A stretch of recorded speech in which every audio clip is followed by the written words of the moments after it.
তার মধ্যে কিন্তু সেনাপ্রধানের যে বক্তব্য, সেই বক্তব্যও অনেকে চুলচেরা বিশ্লেষণ করছেন। বিবিসি বাংলা একটা রিপোর্ট করেছে, কাদির কল্লোল রিপোর্টটি উপস্থাপন করেছে। সেখানে শিরোনাম হচ্ছে, সেনাপ্রধানের বক্তব্য থেকে কে কি বার্তা নিচ্ছেন। অর্থাৎ সেনাপ্রধান অনেকগুলো বিষয়ে কথা বলেছেন নির্বাচন নিয়ে, 18 মাসের মধ্যে নির্বাচন, কাদা ছোড়াছুড়ি বন্ধ করার কথা বলেছেন, এতে দেশের স্বাধীনতা সার্বভৌমত্ব বিপন্ন হবে, পিলখানা হত্যাকাণ্ডের কথা বলেছেন।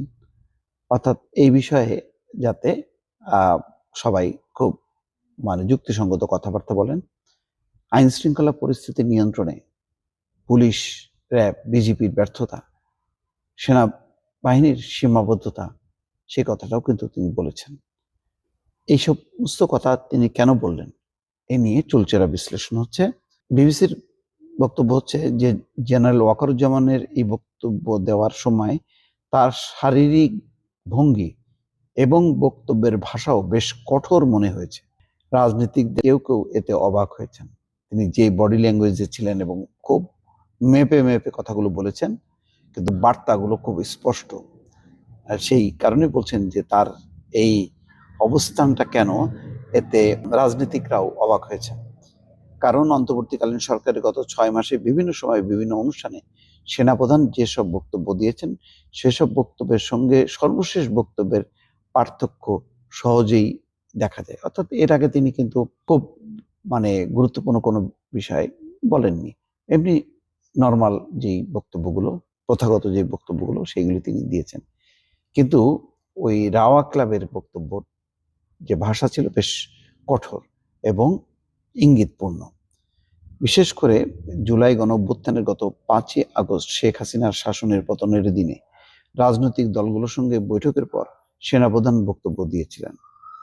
তার সেই বক্তব্যেই জানা গিয়েছিল শেখ হাসিনা ক্ষমতা ছেড়ে দেওয়া, অন্তর্বর্তী সরকার গঠনের বিষয় এবং সেই সময়ের পরিস্থিতি সম্পর্কে। সেদিনের বক্তব্যে তার ভঙ্গি এবং ভাষা তেমন কঠোর বা শক্ত ছিল না। তিনি নির্বিকারভাবে বলেছেন যে শেখ হাসিনা পদত্যাগ করেছেন এবং তিনি দেশ ছেড়ে চলে গেছেন, নতুন সরকার গঠন হবে, আইন শৃঙ্খলা পরিস্থিতি স্বাভাবিক রাখার জন্য তিনি বলেছিলেন। তাদের কেউ কেউ বলছেন, গণঅভ্যুত্থানের পর অনেক ক্ষেত্রে অন্তর্বর্তী সরকার ব্যর্থ হয়েছে, বিশেষ করে আইন শৃঙ্খলা পরিস্থিতি নিয়ে চরম উদ্বেগ, শঙ্কা তৈরি হয়েছে। রাজনৈতিক দলগুলো বিভেদে জড়িয়েছে। সার্বিকভাবে এটিকে একটি নিয়ন্ত্রণহীন পরিস্থিতি হিসেবে দেখছেন অনেকে। এটা কিন্তু এই সমালোচনাটা প্রধান দল বিএনপি করছে, আরো অনেকগুলো রাজনৈতিক দল করছে, যে আইন শৃঙ্খলা এবং সার্বিক পরিস্থিতি ভালো না। অন্তর্বর্তী সরকার 6 মাসে সার্বিকভাবে তাদের নিয়ন্ত্রণ কতটা প্রতিষ্ঠা করতে পেরেছেন, এই নিয়ে মানুষের মধ্যে সন্দেহ রয়েছে। তাতে আস্থার অভাব। রাজনৈতিক দলগুলোও মনে করছে অনেক ক্ষেত্রে সরকার তাদের অথরিটি বা নিয়ন্ত্রণ দৃশ্যমান করতে পারেনি। অন্যতম প্রধান দল বিএনপির মহাসচিব মির্জা ফখরুল ইসলাম আলমগীর বিবিসিকে বলেছেন, রাজনৈতিক দলসহ সংশ্লিষ্ট পক্ষগুলো ঐক্যবদ্ধভাবে দায়িত্ব পালন করতে পারছে না।